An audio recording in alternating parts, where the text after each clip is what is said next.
Hello guys, anong kwentong kamuti nyo?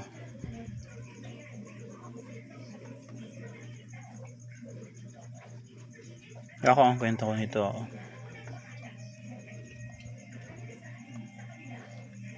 kinakain namin tuwing merienda. Yan, tuwing merienda. Nilaga, kamuti Q. Yan. O kaya kalingking. Yan, chinachop siya na may arena.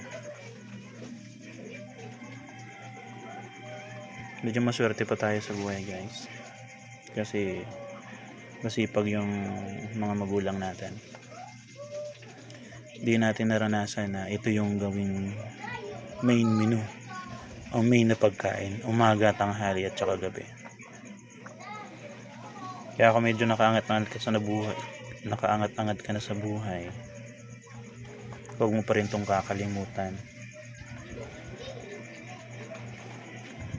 Dahil ang iyong inaayawan ay grasya na sa karamihan. That's all.